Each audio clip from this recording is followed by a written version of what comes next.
A video released by Ukraine shows a dozen Russian armored vehicles destroyed by Kyiv's forces on the battlefield. Ukraine's main intelligence directorate, HIMARS, shared the aerial drone footage on its social media channels, saying one of its units burned more than a dozen Russian vehicles in a single day. Both Moscow and Kyiv are reported to have lost large amounts of personnel and equipment after Russia started an offensive in the Kharkiv region on May 10th, seizing villages on Ukraine's northeastern frontier.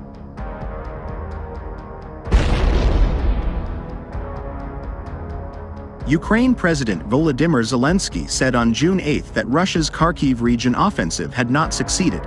A very significant result is that the Russian army failed. The direction is strengthened and it will be strengthened more, he said after a meeting with Ukraine's army chief, Alexander Syrsky. While enemy logistics are under attack, scouts at the front are destroying Russian equipment, the HIMARS said on Wednesday. Soldiers of the special unit of the HIMARS of the Ministry of Defense of Ukraine, Kabul, 9 feet on the front lines, burned more than a dozen units of automobile and armored vehicles of the Muscovites in a day.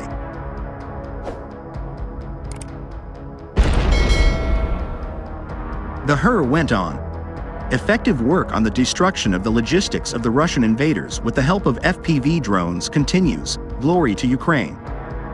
Ukrainian media reports that the HIMARS Kabul 9 unit was formed at the beginning of Russia's invasion of Ukraine in February 2022 and that members include veterans of the Ukrainian army. Last month, a senior intelligence officer with the HIMARS Kabul 9, who goes by the call sign Deputate, told RBC Ukraine that the intelligence unit destroys a lot of enemy vehicles during one mission.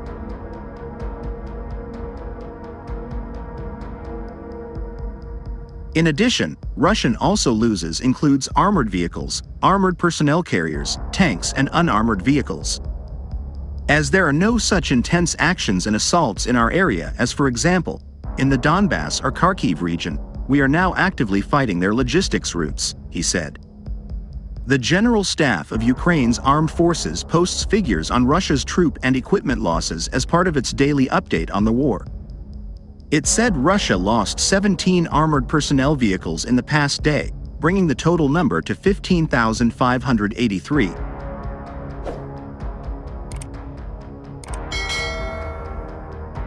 The General Staff also said Russia lost around 120,000 Russian troops have been killed since the start of Vladimir Putin's full-scale invasion, averaging around 250 a day, according to independent Russian media outlets which have cited government data.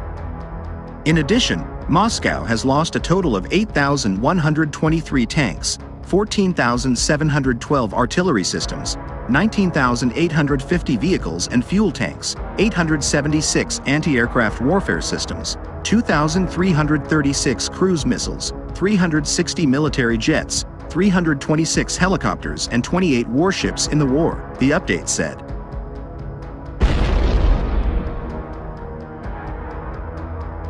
Since the start of the war on February 24, 2022, Ukraine's defense ministry has given daily updates on Russian troop casualties, which as of Saturday had reached 549,840.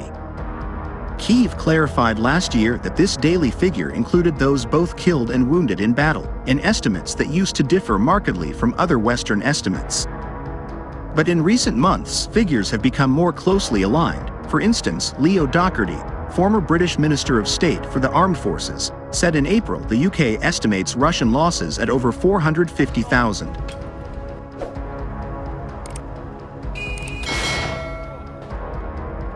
A US estimate in December put the total at 315,000, compared with Ukraine's tally at the time of 340,650, withdrawing on publicly available information, such as obituaries, social media posts, and regional media reports.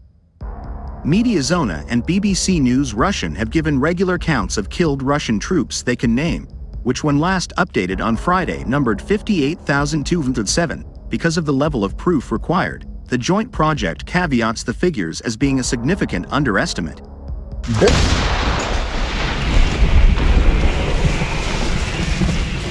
While a separate count by Mediazona and Meduza has also given flash estimates of Russian deaths. The figures are based on analyzing databases of inheritance cases and comparing the trends with mortality data from Russia's State Statistics Service, the Russian Probate Registry, as well as obituaries. Drawing on this data, the project said on Friday that, according to its latest calculations, as of the end of June, approximately 120,000 Russian servicemen have died in the war since 2022, but the real number could be as high as 140,000.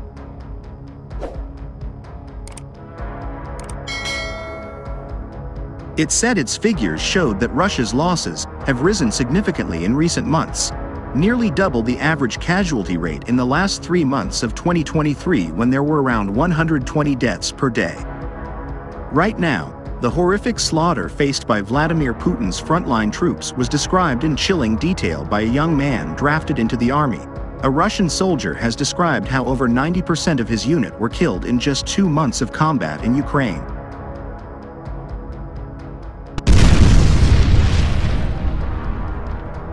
The horrific slaughter faced by Putin's frontline troops was described in chilling detail by a young man drafted into the army during an interview with the Russian independent media outlet Avdiivka. Anton, not his real name, was fighting near Kupiansk in the Kharkiv region with his military unit. Out of 600 soldiers, just 40 remained alive after 2 months of intense fighting.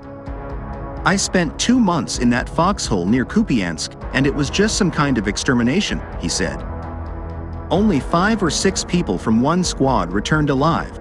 By the end, they simply mixed us up with the prisoners and just drove. How I survived is a good question.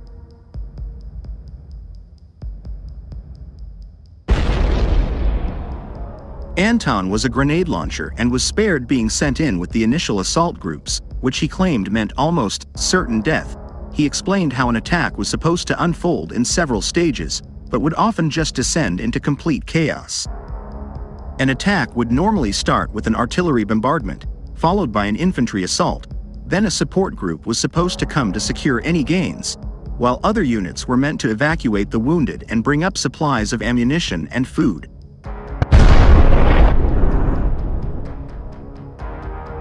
However, he said that as a rule, all the various units get mixed up and the infantry often scatters on the approaches to the enemy's positions. Anton also said that senior officers treated the troops with utter contempt and total disregard for their well-being. One commander told Anton and his comrades, "I don't care about you guys, and they'll send me as many of you as I need."